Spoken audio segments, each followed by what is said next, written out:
किसानों के बल्ले बल्ले सरकार गेहूं की बढ़ाई एसएसपी। यह है नया रेट। गेहूं की सरकारी खरीदारी 1 अप्रैल से शुरू हो गई है। सरकार ने किसानों का गेहूं खरीदने के लिए न्यूनतम मूल्य 150 रुपए बढ़ाकर 2425 रुपए कर दिया है। खुले बाजार में गेहूं के भाव फसल आने के साथ ही गिरते जा रहे हैं। ऐसी स्थिति में किसानों का रुझान अपना गेहूं मंडी में लाकर बेचने की तरफ बढ़ रहा है। दैनिक वेतन भोगी कर्मियों की न्यूनतम वेतन में अप्रैल से वेतन वृद्धि का नोटिफिकेशन जारी हो गया है। श्रम आयुक्त द्वारा जारी नोटिफिकेशन में अप्रैल 2025 से 30 सितंबर 2025 तक का परिवर्तनशील महंगाई भत्ता भी देने का जिक्र किया गया है। इससे प्रदेश की मिलों, कारखानों, सार्वजनिक उपक्रमों, बिजली कंपनियों में दैनिक वेतन पर कार्यरत लगभग 20 लाख कर्मचारियों को फायदा होगा। भारत के सबसे बड़ा टेलीकॉम ऑपरेटर रिलायंस जियो ने अपने जियो अनलिमिटेड ऑफर की उपलब्धता को 15 अप्रैल 2025 तक बढ़ा दिया है। इस ऑफर की घोषणा मार्च 2025 के बीच में की गई थी और ये मूल रूप से 31 मार्च 2025 तक वैलिड था। रिलायंस जियो के ग्राहक जो 299 रुपए या उससे ज्यादा के प्रीपेड प्लान से रिचार्ज करते हैं, उन्हें अब 90 दिन के लिए जियो हॉटस्टार मोबाइल का फ्री सब्सक्रिप्शन मिल रहा है। फिल्म क्रिटिक्स ऑडियंस की तरफ से सिकंदर को अच्छा रिएक्शन नहीं मिल रहा है। उम्मीदें थी कि गजनी डायरेक्टर AR मुरुगदास अपने डायरेक्शन और सलमान के स्टारडम से कमाल कर देंगे, लेकिन थिएटर से बाहर निकल रही ऑडियंस फिल्म में एक्टर्स की परफॉर्मेंस और कहानी से निराश है। इसलिए ईद के बाद फिल्म की कमाई में गिरावट आ गई है। ईद की छुट्टी के बाद यानी मंगलवार को फिल्म ने 20 करोड़ भी नहीं कमाए।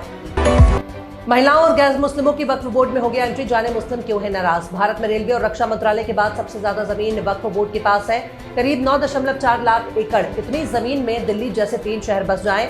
इसी वक्फ बोर्ड से जुड़े एक्ट में बदलाव के लिए केंद्र सरकार आज संसद में बिल पेश करेगी। विपक्ष के नेता और मुसलमानों का एक बड़ा तबका इसके विरोध में है। अमेरिका के राष्ट्रपति डोनाल्ड ट्रंप ने नए टैरिफ का ऐलान कर दिया है। अब उनका मानना है कि यह फैसला अमेरिका और इसकी जनता की भलाई के लिए लिया गया है।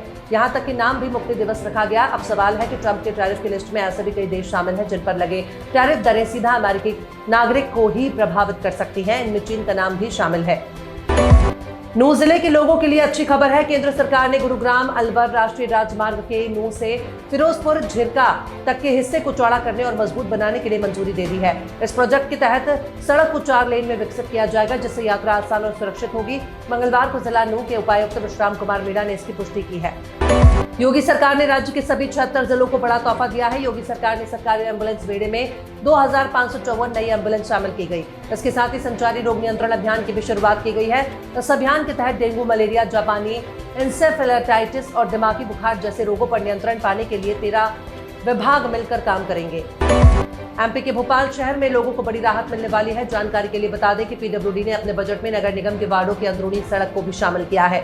करीब 12 सड़कों के लिए पीडब्ल्यूडी ने प्रस्ताव तैयार किए हैं। इनके काम इसी महीने शुरू किया जाएगा। पीडब्ल्यूडी ने करीब 50 करोड़ रुपए का बजट इनके लिए तय किया है।